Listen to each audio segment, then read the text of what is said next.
Something amazing is happening right now. Fans and citizens of the let's start that over. All right, track one, take three. 3, 2, 1. Something amazing is happening right now. For the first time in 4 years, citizens of the United States of America are watching soccer. Good afternoon and welcome to the podcast. I'm Nick Draco. Coming up after the break, the World Cup action is underway, and we're going to have the scoop on that. Plus, Giants and Dodgers faced off over the weekend. Who's the best team in the AFC East? Oh, wait, that's not really a fair question. Who's the second best team in the AFC East? We're going to talk all about it. And of course, we have a new guest joining us today, and she's not human. Sports is starting right now.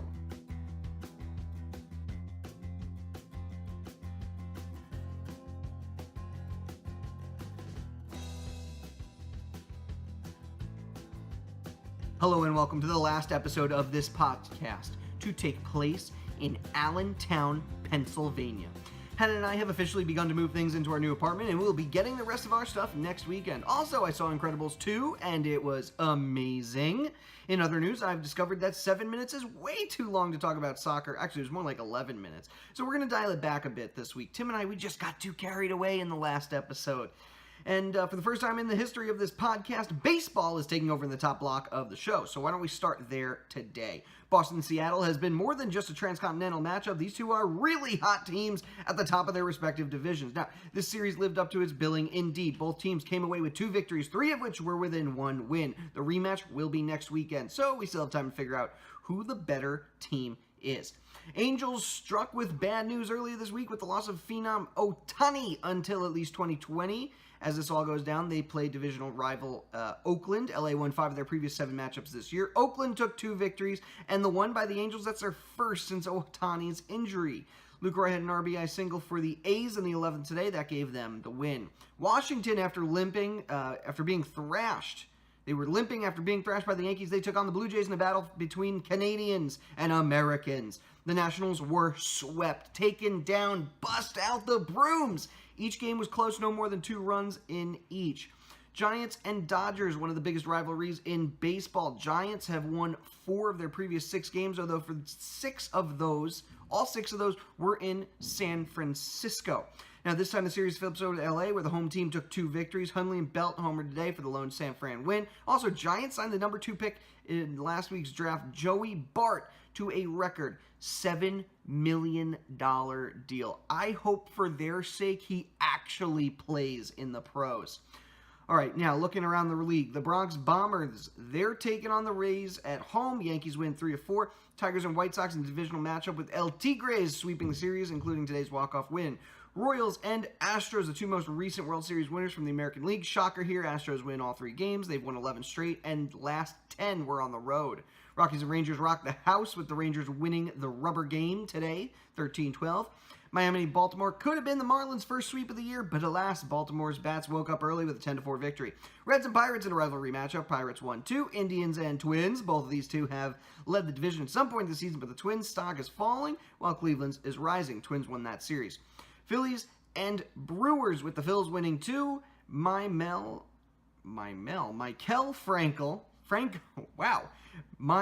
Franco hit a home run and had 4 ribbies today for the Phillies.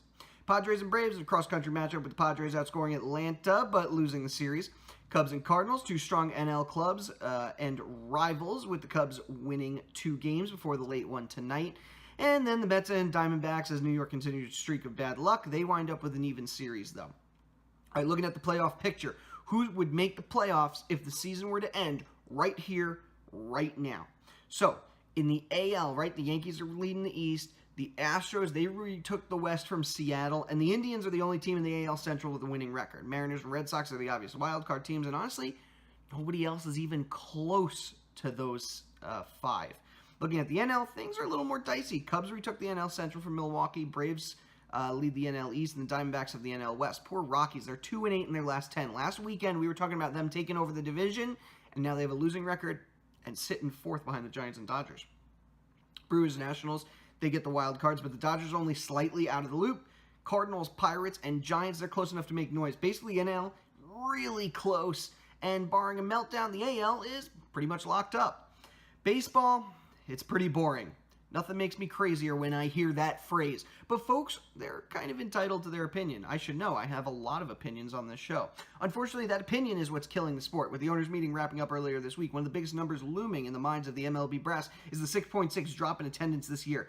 This is a 15-year low for baseball, which may see an average attendance of less than 30,000 per game. Now, couple this with the $76 per ticket, $76 per ticket, and you're looking at a $355 million loss on ticket sales. The last time a single season attendance has dropped this high was after the 1995 players' strike. According to the Wall Street Journal, the problem is the high number of rebuilding rosters this season. Currently, you have 4 teams that are on pace to break the Major League record for wins, those being Boston, Houston, Seattle, and the Yankees. With so many aggressively talented teams, the rest of the league can't keep up unless retooling and rebuilding their rosters. So that's basically the blueprint to lose ticket sales if you're a Major League Ball club. Right now, you have a record 6 teams below 400. Those 6 teams are Orioles, Royals, White Sox, Reds, Marlins, and Rangers. Let's put that in perspective. Over the last 5 years, there have only been 6 teams under 400. This year, there are 6. So it's even.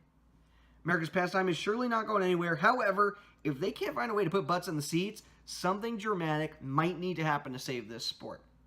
Now, for those of you that are not bored with baseball, coming up for the week, I'm not seeing any good matchups. Cubs and Dodgers in a rematch of last year's NLCS, in which LA crushed Chicago in 5 games to make it the World Series. Tables are turned right now. Cubbies, they look good. Dodgers, they might miss the playoffs at their current pace. Mariners also taking on the Yankees starting Tuesday in a battle between 2 of the hottest teams in the American League. First time these two see each other all season. Also, Indians and Tigers, they have a rematch from last weekend. They have a rematch from this weekend, next weekend. Cleveland took 2 wins from them the last time around, and then both teams are fighting for the AL Central title. All right, we're going to take a quick commercial break, but when we return, we took football, both American and whatever the Europeans want to think football is. U.S. Open, that was this weekend. Our dog comes to join us, and the NBA and NHL drafts are approaching fast, so don't go anywhere. Sports, sports, sports. We will be right back.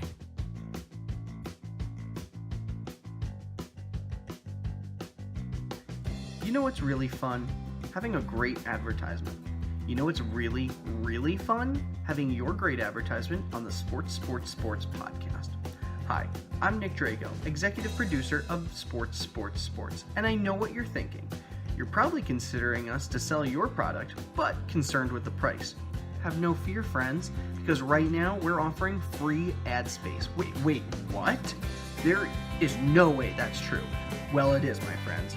And if you want to find out more, please email us at sports3xpodcast@gmail.com. Again, that email is sports3xpodcast@gmail.com. All right, let's get back to the show.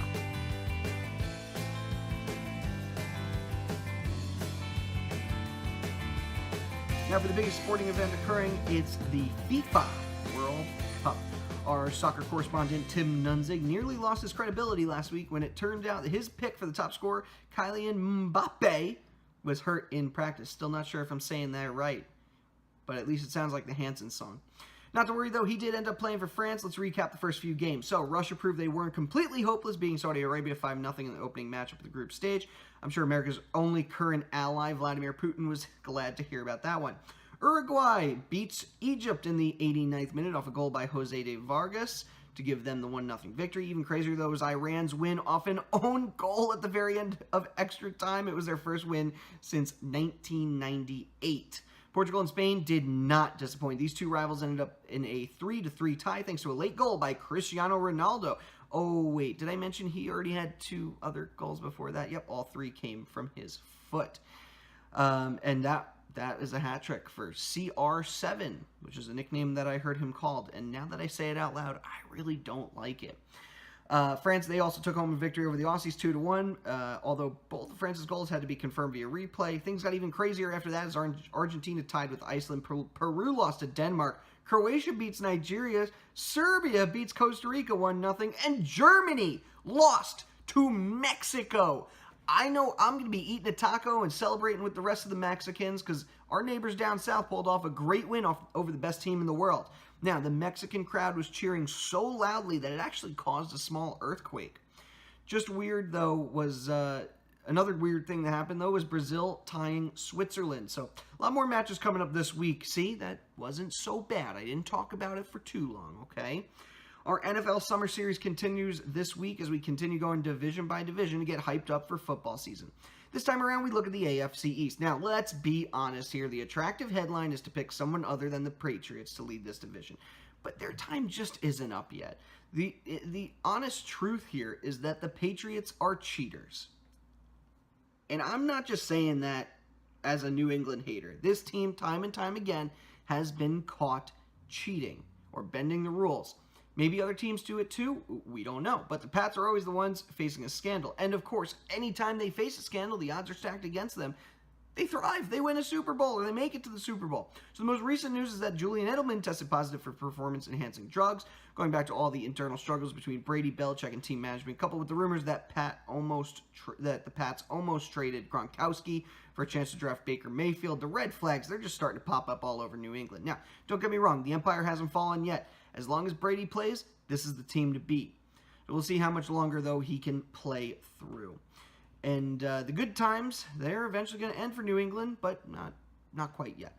So, who's primed to take the number 2 spot? Honestly, it can go either way between the Bills, Jets, and Dolphins. They're all equally terrible. Last season, the Bills made the playoffs for the first time since 1999, an accomplishing feat. However, the team lost their lead tackler, Preston Brown, in free agency, and then drafted Josh Allen at QB, who honestly hasn't really looked that great in practice. Plus, running back LaShawn McCoy will be 30 and hasn't been a dynamic athlete in a few years.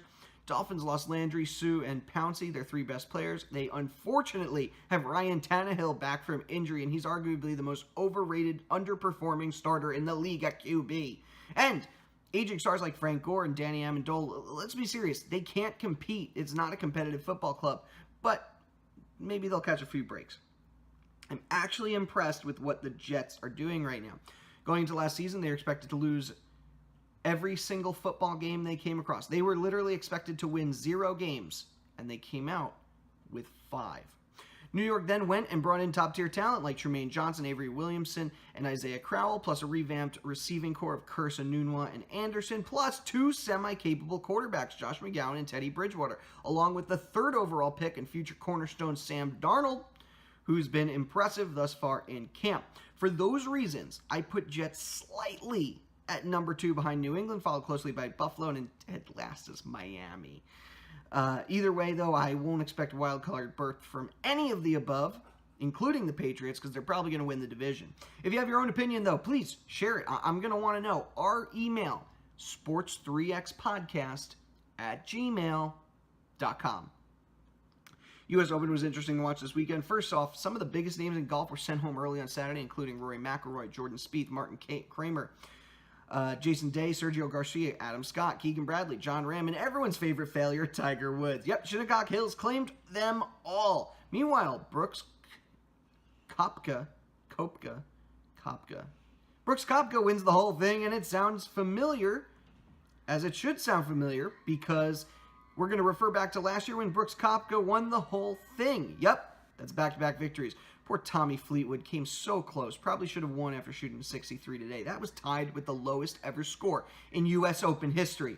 Now, the NBA free agency is ramping up now that the season's over. The latest has LeBron continuing to contemplate his next destination. Charles Barkley seemed to think it won't be Philadelphia, and the latest suggests that he'll talk to the Celtics and Warriors. Right now, Rockets remain the favorites. Paul George, the younger big fish, will probably wait until LeBron makes his decision.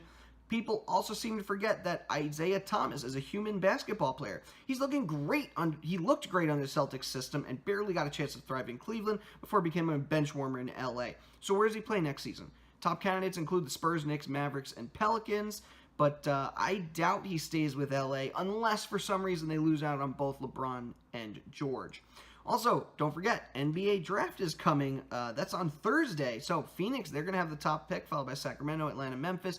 And Philadelphia, they had 6 picks overall. So look for them to make a big trade up or a big trade somewhere else. And we're going to take a look at that in a moment.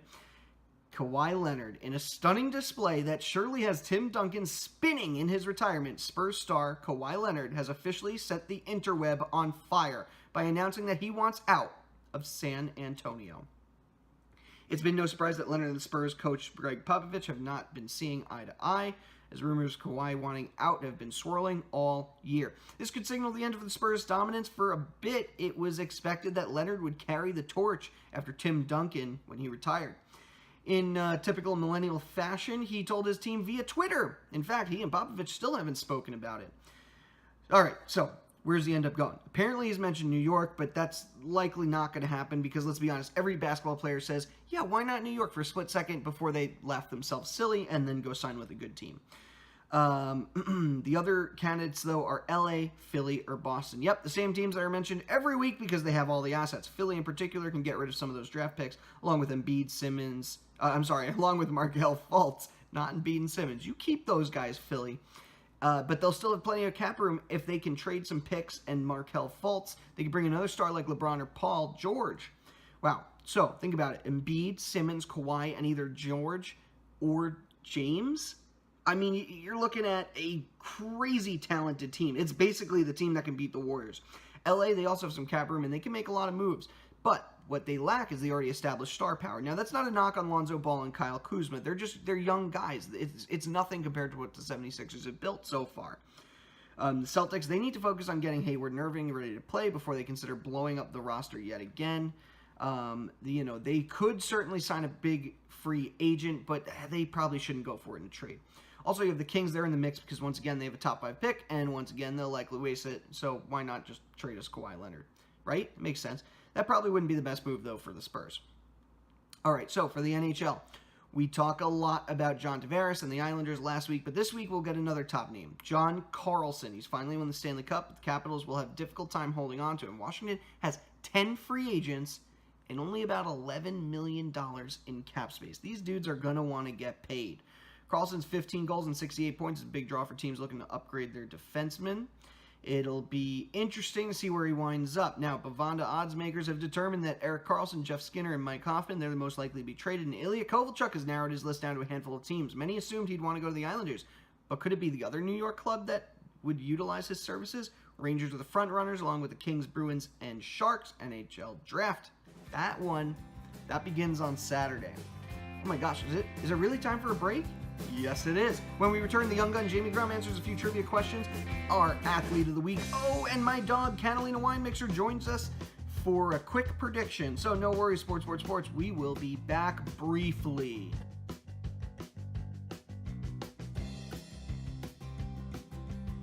Ever wonder what your socks taste like? Well, now you can with Food Socks, the only pair of socks that tastes like what they look like. Okay, that's a pretty bad advertisement. You know what would work better here, though? Your own ad. Nick Drago here again, offering you a piece of the action right here, right now. Best part is, it can be anything you want it to be. No, wait, that isn't the best part. How could I forget the best part? The best part is I'm offering it for free ad space. So, if you have a product you want me to endorse, please email us at sports3xpodcast@gmail.com. I'll be waiting patiently at my computer.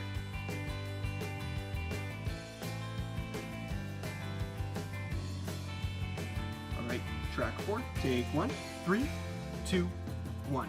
We have a rare feat. We're going to start this over. Track 4, take 1, 3, 2, 1. Now, on this show, we talk about a lot of oddities, strange things that may happen in sports, rare feats of accomplishment.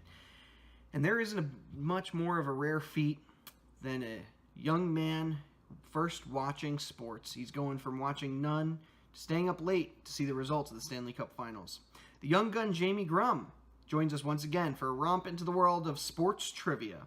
For those like me who love sports talk, let's gawk at Jayme's disturbing lack of knowledge. And for those like Jayme with a disturbing lack of knowledge, it's okay. Our goal here is for you to learn a thing or two. All right, let's kick it off to myself and Jayme. All right, folks, I'm here with the young gun Jayme Grumm. Say hello, Jayme. Hello, everybody. I love you. Jayme loves you all. All right, Jayme, so first question for today. Yes. In what sport do you win the Lombardi Trophy? Oh my goodness. Is that named after someone too? It is. It's named after Vince Lombardi. Vince Lombardi. Thanks for having a thing named after you that I have to figure out now. Lombardi Trophy. Yep. Okay. I don't get a hint. You don't get a hint. Come on. All right. Lombardi Trophy. This is a total guess. Lombardi Trophy for football. That is actually the correct answer. Yes. So now I bet you can already guess what the topic is for today. Is it football? It's going to be football. All right, yes. good. All right. All right. This one, I think you could actually get this one. Who are the Manning brothers, and what do they do? Eli Manning. Okay, that's one of them. Quarterback. Yes, that is his position. Yes. What about the other one? I don't know the other guy. The other guy is literally more famous and better at his position. I don't know. Is it Eagles? Does he play on the Eagles, or is that Eli Manning? Eli Manning's not on the Eagles. All right. So, Serious? is the other Manning? No, neither of them are on the Eagles. So they're both on the same team? No. Okay, that would be cool. One of them is retired. Oh. And they're brothers? They are brothers. Are they separated by a couple of years? Yes. All right. They're not twins, if that's the question you're trying to find out. All right, so I don't know his name, so I'm just going to have to guess his position. Please guess his name and position. Why do I... I'm going to go really extreme here and just be like, his name is Frankfurt Manning. I thought you were going to say Franklin. Really? Yeah, no. I think we had said something earlier like Franklin or Frankfurt. We were talking about Frankfurt, Kentucky. Yes. A few weeks ago. That's right. We were wearing the same shirt. A few weeks shirt. ago, we were wearing the same shirts. This was not recorded on the same day. Okay. Frankfurt Manning. What'd you say? Frankfurt Manning. And his position would be... oh, wait. I think I only know that there's quarterback. I don't know the other positions. I should just know say this. the one position you know. Quarterback. That's correct. However, his so name smart. is not Frankfurt. Of course. It's Peyton Manning. Oh, come on. I knew that. Did you? Only not at the time.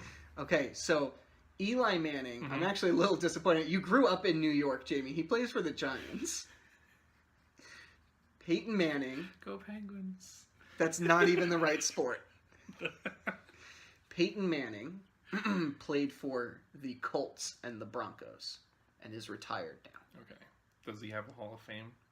It's too soon for that. He literally just retired. Okay. Is it the same thing as baseball? It's a little different for football, Okay. I believe. I don't know why I had to bring that up, but that was a question that was interesting. Yes. Okay. Last question for today. Okay. How many yards is a football field?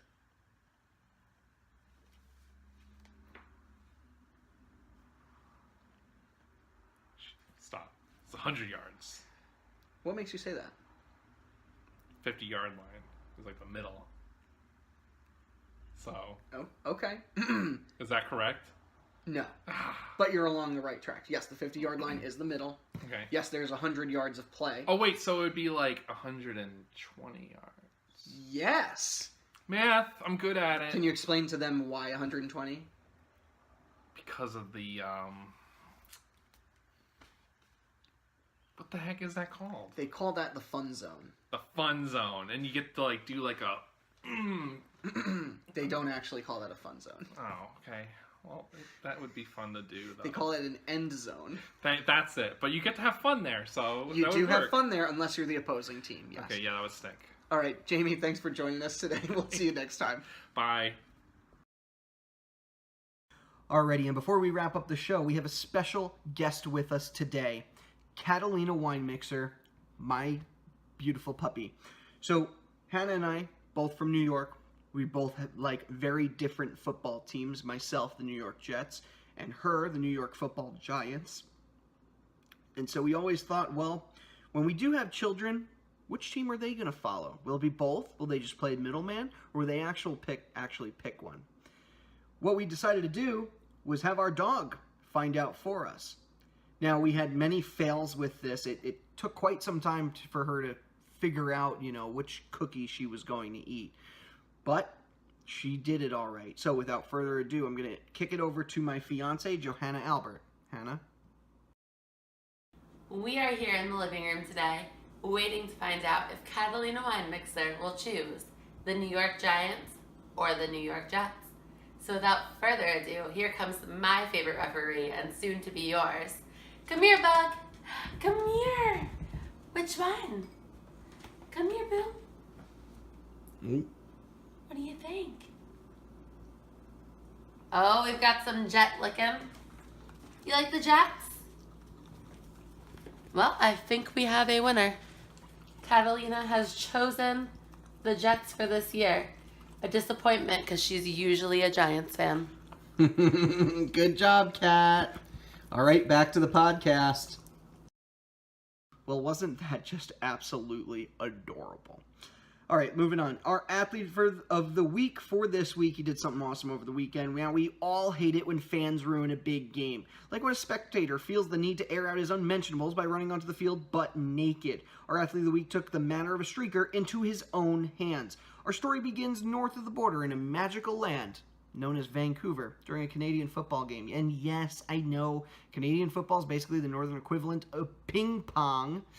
Marcel Young of the BC Lions opened up a can of whoop-ass on a gentleman who thought it was funny to take a jog with nothing but a jersey and his undies. Video can be found online of Mr. Young tackling this menace to society. Now, Marcel's defensive back for British Columbia has been with the CFL since 2011 after a 2-week stint with the New Orleans Saints. That was right after college. He's also played with the Hamilton Tiger Cats and Edmonton Eskimos. Yes, those are real team names. This week's Athlete of the Week may not be a superstar, but darn it, just like the city of Baltimore, he's won a Grey Cup. Congrats, Marcel, on your accomplishment this week. Please keep fighting the good fight against the drunken and possibly insane fans that choose to ruin the fun. All right, time to thank our wonderful, wonderful friends as we wrap up the show. As usual, special thanks to our content editor and logo designer, Johanna Albert. She also joined us this week on the show. She's done some great work for us, so got to thank her once again.